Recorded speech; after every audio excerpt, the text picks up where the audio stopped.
Imagine this, a sprawling mansion in the heart of Beverly Hills. Inside, two wealthy brothers brutally murder their own parents. Now, at first glance, this looked like a pretty straightforward case of cold-blooded greed. But trust me, the real story, well, it would turn out to be so much more disturbing and, honestly, so much more controversial. And that brings us to the one question that still haunts this case, even today. It's a question that has completely split public opinion for decades. Were the Menendez brothers just these ruthless, spoiled killers who murdered their parents for a massive inheritance, or were they actually traumatized victims who were pushed to the absolute breaking edge? So to even begin to unpack this whole debate, we have to go all the way back to the beginning, to a brutal, shocking crime scene in one of America's richest zip codes. Okay, let's set the scene. The date is August 20th, 1989. We're in a huge Beverly Hills mansion. Inside, a high-powered entertainment executive named Jose Menendez and his wife Kitty are just relaxing in their living room watching TV, with absolutely no idea what's about to unfold. Then, without any warning, their two sons, Lyle, who is 21, and Eric, just 18, walk into that room carrying shotguns. What happened next was just pure carnage. A brutal and relentless assault. Multiple shotgun blasts fired at incredibly close range. This was an act of extreme, shocking violence. The initial scene was just baffling. The attack was so over-the-top violent that investigators first thought it had to be a professional mob hit. But then, a frantic 911 call comes in, and it's from the brothers themselves claiming they just walked in and found their parents' bodies. Right from the get-go, nothing was adding up. So while the crime scene itself was a puzzle, what the brothers did in the weeks that followed, well, that started to paint a much, much clearer picture. Investigators quickly picked up a trail of suspicion, and it all started by, you guessed it, following the money. In the months right after the murders, while they were publicly acting all devastated, Lyle and Eric went on an absolutely mind-boggling spending spree.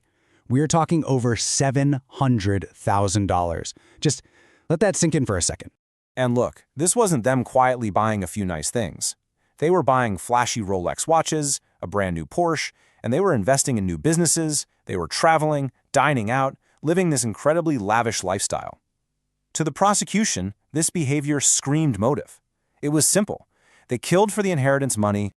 But here's the thing. Suspicious spending isn't ironclad proof of murder, right? Investigators were still missing that one critical piece of evidence to really tie the brothers to the crime. And then the breakthrough came. And it came from a source that nobody, and I mean nobody, saw coming. This right here was the moment the whole case just cracked wide open. A clearly distraught Eric Menendez confesses everything to his therapist, going into detail about the murders. The catch? He had absolutely no idea that these sessions were being recorded. That tape became the fatal confession. It was the turning point that gave investigators exactly what they needed. Okay, so let's just quickly trace this timeline. The murders happened in August of '89. The crazy spending spree starts raising red flags almost right away. By October, Eric makes that taped confession. And then, just a few months later, in March of 1990, both Lyle and Eric Menendez were arrested and charged with the murders of their parents. So with the arrests made, the stage was set for what would become one of the first really big televised courtroom dramas in America. And it completely captivated the entire nation because it presented two totally opposite, mutually exclusive realities. The whole trial boiled down to this one single explosive question of motive. On one side, you have the prosecution, and their case was simple: greed. This was a premeditated, calculated plot to get their hands on the family fortune. But then, the defense presented a shocking alternative. They claimed the motive wasn't greed at all, but paralyzing fear, a desperate act born from a lifetime of horrific abuse. And honestly, this is what turned the entire case on its head. The prosecution's story, that's what everyone expected to hear, but the defense's narrative of these hidden, dark family secrets, it was an absolute bombshell that nobody saw coming, and it completely changed the public conversation around the case. The courtroom heard days and days of deeply emotional testimony. The brothers described years of intense psychological manipulation and physical violence. But the most explosive claim, the one that shocked everyone, was that their father, Jose, had been sexually abusing them for years, and that their mother, Kitty, not only knew about it but failed to do anything to protect them. So with these two powerful, conflicting narratives clashing, the public was torn. And it turns out the first jury was just as divided. Let's take a look at how this incredibly complex legal battle finally came to an end.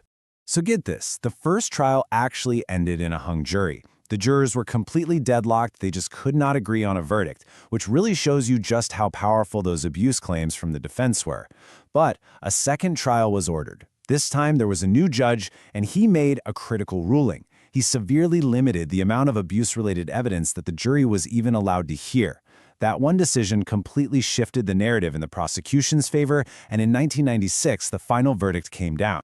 Both Lyle and Eric Menendez were found guilty of first-degree murder and conspiracy to commit murder. They were sentenced to 2 consecutive terms of life in prison with absolutely zero possibility of parole. So, you'd think that's it, right? Case closed, story's over. But not even close. Decades later, something really fascinating is happening.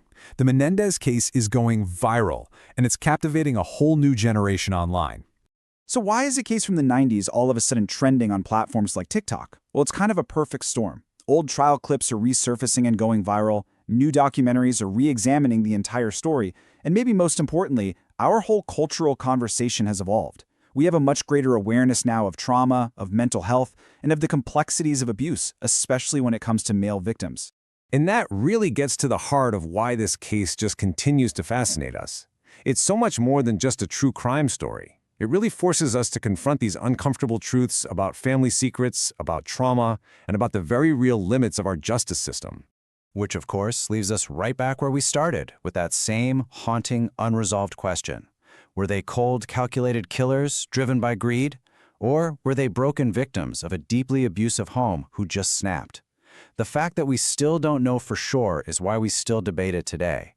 And maybe the most chilling thought of all is that the full truth of what happened inside that mansion, well, it may have died that very night back in 1989.